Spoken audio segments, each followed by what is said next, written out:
एक समय की बात है। एक राजा बहुत ही ज्ञानी पंडित था। वह अपने एक बचपन के घनिष्ठ मित्र से मिलने के लिए किसी गांव में जा रहा था, जो कि बचपन से ही गूंगा और एक पैर से अपाहिज था। उसका गांव काफी दूर था और रास्ते में कई छोटे छोटे गांव भी पड़ते थे। पंडित अपनी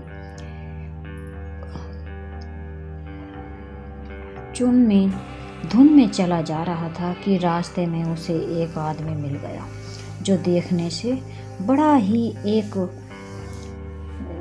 हष्ट पुष्ट था। वह भी पंडित के साथ ही चलने लगा। अब वो उसके साथ ही चलने लगा।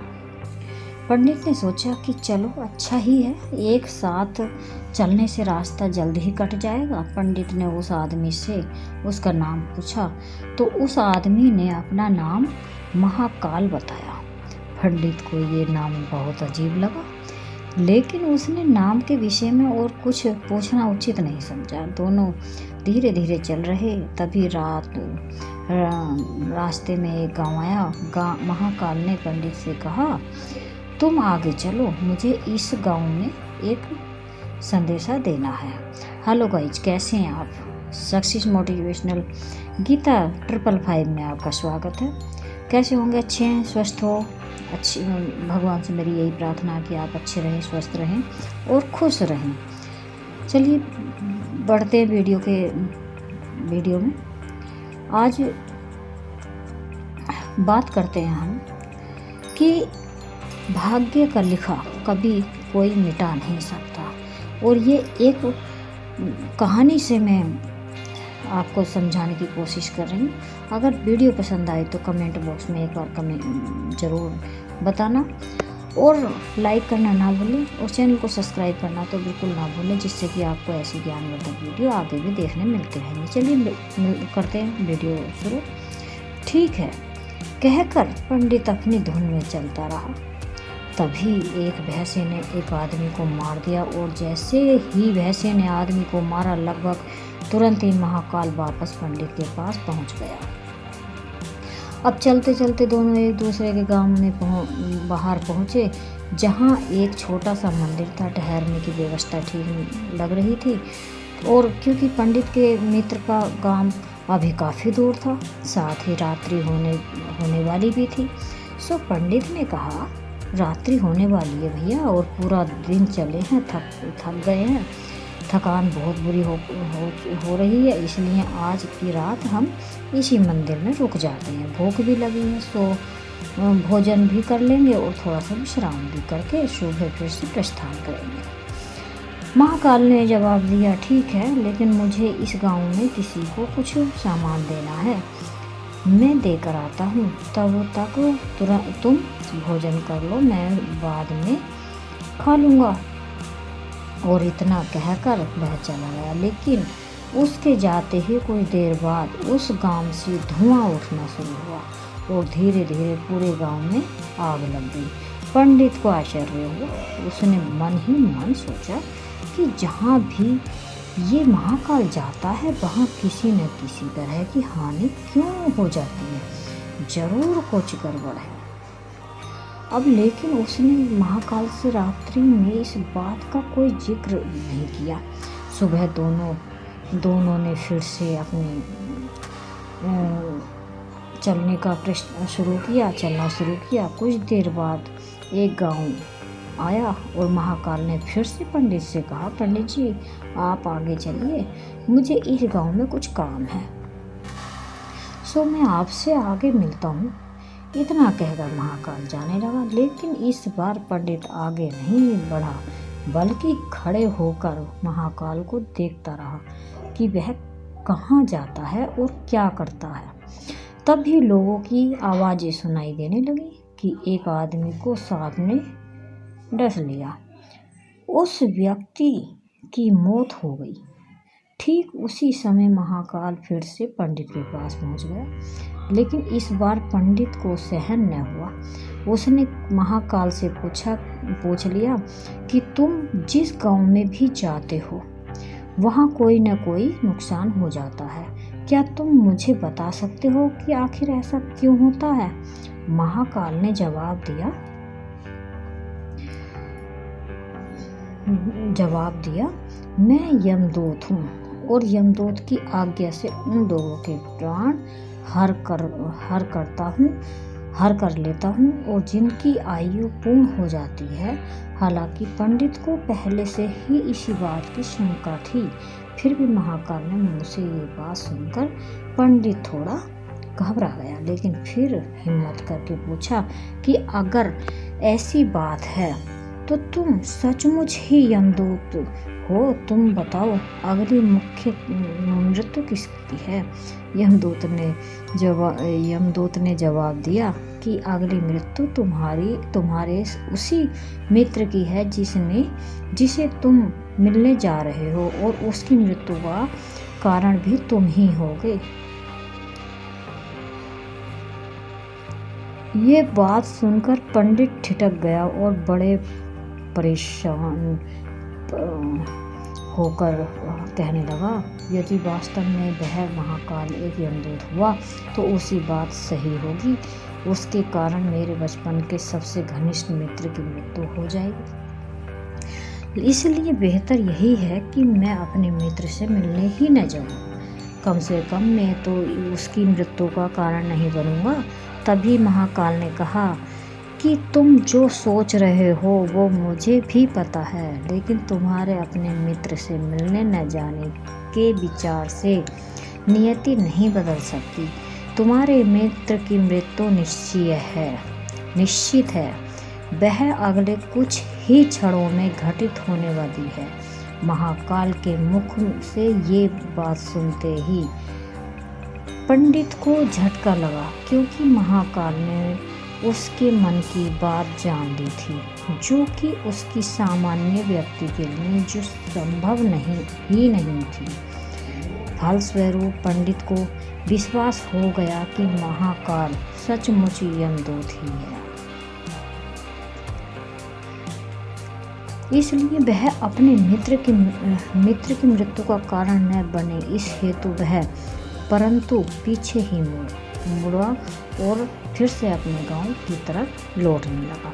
परंतु जैसे ही वह मुड़ा, सामने से उसे उसका मित्र उसी की ओर तेजी से आता हुआ दिखाई दिया, जो कि पंडित को देखकर अत्यधिक प्रसन्न लग रहा था। अपने मित्र के आने की गति को देख पंडित को ऐसा लगा कि जैसे कि उसका मित्र काफ़ी समय से उसके पीछे ही आ रहा था, लेकिन क्योंकि वह बचपन से ही गूंगा व एक पैर से अपाहिज था, इसलिए न तो पंडित तक पहुंचा पा रहा था और न ही पंडित को आवाज़ देकर रोक पा रहा था। लेकिन जैसे ही वह पंडित के पास पहुंचा, अचानक न जाने क्या हुआ, उसकी मृत्यु हो गई। पंडित हक भक रह गया, आश्चर्य भरी नज़रों से महाकाल की ओर देखने लगा, जैसे कि पूछ रहा हो कि आखिर हुआ क्या उसके मित्र को। महाकाल पंडित ने मन की बात समझ गया, बोला, तुम्हारा मित्र पिछले गांव से ही तुम्हारे पीछे आ रहा था, लेकिन तुम समझ ही सकते हो कि वह अपाहिज व गूंगा होने की वजह से तुम तक नहीं पहुंच सका। उसने अपनी सारी ताकत लगाकर तुम तक पहुंचने की कोशिश की, लेकिन बुढ़ापे में बचपन जैसी शक्ति नहीं होती शरीर में, इसलिए हृदयाघात की वजह से तुम्हारे मित्र की मृत्यु हो गई है। और उसकी वजह से हो तुम, क्योंकि उसकी वजह हो तुम, क्योंकि वह तुमसे मिलने हेतु तुम तक पहुंचने के लिए ही अपनी सीमाओं को लांघते हुए तुम्हारे पीछे भाग रहा था। अब पंडित को पूरी तरह से विश्वास हो गया कि महाकाल सचमुच ही यमदूत है और जीवों के प्राण हरण करना ही उसका काम है। पंडित एक ज्ञानी व्यक्ति था और जानता था कि मृत्यु पर किसी का कोई बस नहीं चल सकता। वह सभी को एक न एक दिन मरना ही पड़ेगा। इसलिए उसने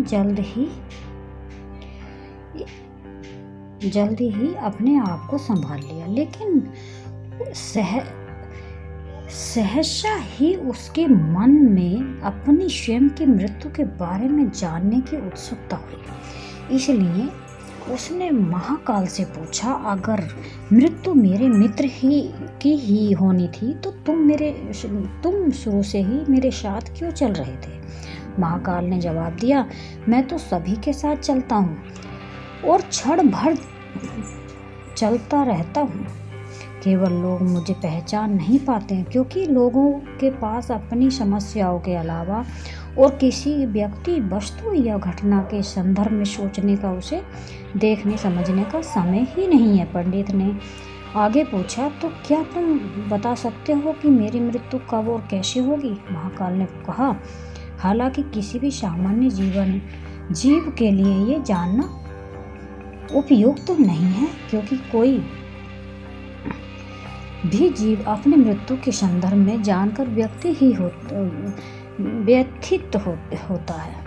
लेकिन तुम ज्ञानी पंडित हो और अपने मित्र की मृत्यु को जितनी आसानी से तुमने स्वीकार कर लिया है, उसे देखकर मुझे ये लगता है कि तुम अपनी मृत्यु के बारे में जान भी व्यथित नहीं होगे। सो तुम्हारी मृत्यु आज से ही ठीक 6 माह बाद आज ही के दिन, लेकिन किसी दूसरे राजा के राज्य में फांसी लगने से होगी। आचार्य की बात यह है कि तुम स्वयं खुशी से फांसी को स्वीकार करोगे। इतना कहकर महाकाल जाने लगा, क्योंकि अब उसके पास पंडित के पास रहने का कोई कारण नहीं था। पंडित ने अपने मित्र का यथास्थिति जो भी कर्मकांड संभव था किया और फिर से अपने गांव को लौट गया। लेकिन कोई व्यक्ति चाहे कितना भी ज्ञानी क्यों न हो, अपनी मृत्यु के संदर्भ में जानने के बाद कुछ तो व्यथित होता ही है, पर उस मृत्यु से बचने के लिए कुछ न कुछ तो करता ही है। पंडित ने भी किया। पंडित विद्वान था, इसलिए उसकी ख्याति उसके राज्य की राजा डक थी।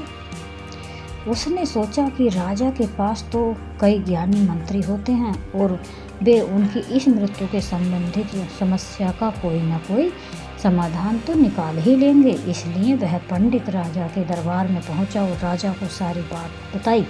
राजा ने पंडित की समस्या को अपने मंत्रियों के साथ बांटा और उनसे सलाह मांगी। अंत में सभी की सलाह से ये तय हुआ कि यदि पंडित की बात सही है तो जरूर उसकी मृत्यु 6 महीने बाद होगी, लेकिन मृत्यु तभी होगी जबकि वह किसी दूसरे राज्य में जाएगा। यदि वह किसी दूसरे राज्य में जाएगा ही नहीं तो मृत्यु नहीं होगी। ये सलाह राजा को भी उपयुक्त लगी। उसने पंडित के लिए महल में ही रहने हेतु उपयुक्त व्यवस्था करवा दी। अब राजा की आज्ञा के बिना कोई व्यक्ति उस पंडित से नहीं मिल सकता था, लेकिन स्वयं पंडित कहीं भी जा सकता था। उसे ये लगे कि वह राजा की कैद में है, हालांकि वह स्वयं ही डर के मारे कहीं जाता आता नहीं था। धीरे धीरे पंडित की मृत्यु का समय नज़दीक आने लगा और आखिर वह दिन भी आ गया जब पंडित की मृत्यु होनी थी। जिस दिन पंडित की मृत्यु होनी थी उसने पिछली रात पंडित डर के मारे जल्दी ही सो गया, ताकि जल्दी से जल्दी वह रात और अगला दिन बीत जाए और उसकी मृत्यु टल जाए। उसने पिछली रात पंडित डर के मारे सो गया ताकि जल्दी से जल्दी वह टल जाए, लेकिन स्वयं पंडित को नींद में चलने की बीमारी थी। अब इस बीमारी के बारे में वह स्वयं भी नहीं जानता था, इसलिए राजा या किसी और से इस बीमारी का जिक्र करने अथवा किसी चिकित्सा से इस बीमारी का इलाज करवाने का तो प्रश्न ही नहीं था।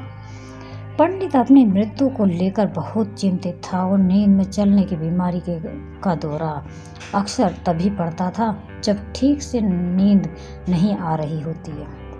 उसी रात पंडित रात को नींद में चलने का दौरा पड़ा। वह उठा, राजा के महल से निकलकर असवल में आ गया।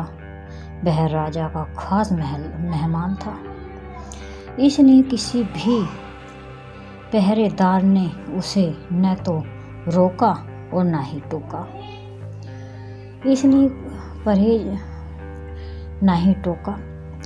अब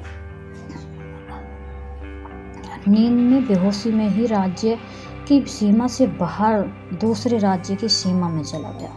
इतना ही नहीं, वह दूसरे राज्य के राजा के महल में पहुंच गया और संयोग हुआ ये उस महल में भी किसी परहेजदार ने उसे नहीं रोका, न ही कोई पूछताछ की, क्योंकि सभी लोग रात के अंतिम पहर की गहरी नींद में थे। वह पंडित सीधे राजा के शयन कक्ष में पहुंच गया। रानी के एक ओर उस राज्य का राजा सो रहा था तो दूसरी ओर स्वयं पंडित जाकर लेट गया। सुबह हुई तो राजा ने पंडित को रानी की बगल में सोया हुआ देखा। राजा बहुत क्रोधित हुआ और पंडित को गिरफ्तार कर लिया। पंडित को तो खुद ही समझ में ही नहीं आ रहा था कि वह आखिर दूसरे राज्य में सीधे राज्य के ही शयन में कैसे पहुंच गया। लेकिन वहाँ उसकी सुनने वाला कौन था? राजा ने पंडित को राज दरबार में हाजिर करने का हुक्म दिया। कुछ समय बाद राजा का दरबार लगा, जहां राजा ने पंडित को देखा और देखते ही इतना क्रोधित हुआ कि पंडित को फांसी पर चढ़ा दिए जाने का फरमान सुना दिया।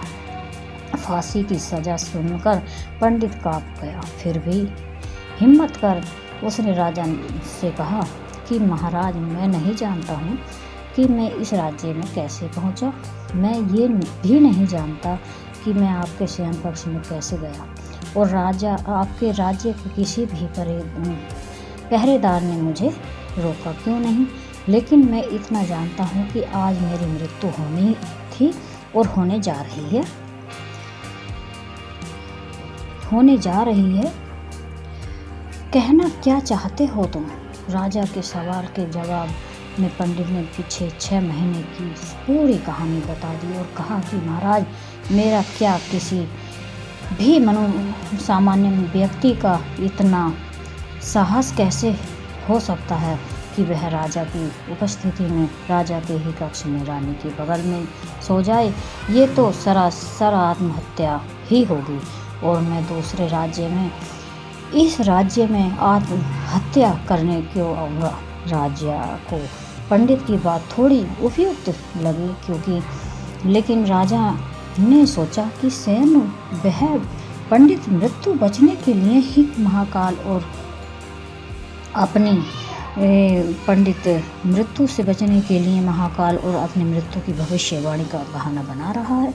इसलिए उसने पंडित से कहा कि यदि तुम्हारी बात सत्य है और आज तुम्हारी मृत्यु का दिन है, जैसे कि महाकाल ने तुमसे कहा है, तो तुम्हारी मृत्यु का कारण मैं नहीं बनूंगा। लेकिन यदि तुम झूठ कह रहे हो तो निश्चित ही आज तुम्हारी मृत्यु का दिन है। अब पड़ोसी राजा उसका मित्र था, इसलिए उसने तुरंत कुछ सिपाहियों के साथ दूसरे राजा के पास पत्र भेजा और पंडित की बात की सत्यता का प्रमाण मांगा। शाम तक भेजे गए सैनिक फिर से लौटे और उन्होंने आकर बताया कि महाराज, पंडित जो कह रहा है वो सच है। तुम्हारे राज्य के राजा ने पंडित को अपने महल में ही रहने की संपूर्ण व्यवस्था दे रखी थी।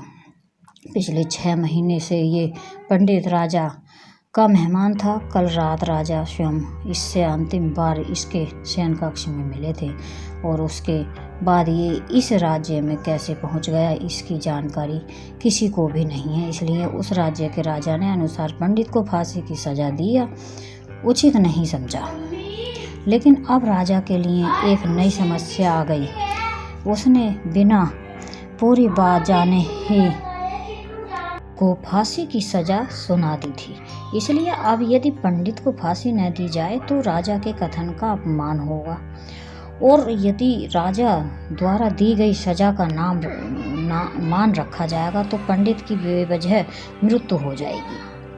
राजा ने अपनी इस समस्या का जिक्र अपने अन्य मंत्रियों से किया, और सभी मंत्रियों ने आपस में चर्चा की। ये सुझाव दिया कि महाराज, आप पंडित को कच्चे सूत के एक धागे से फांसी लगा दें।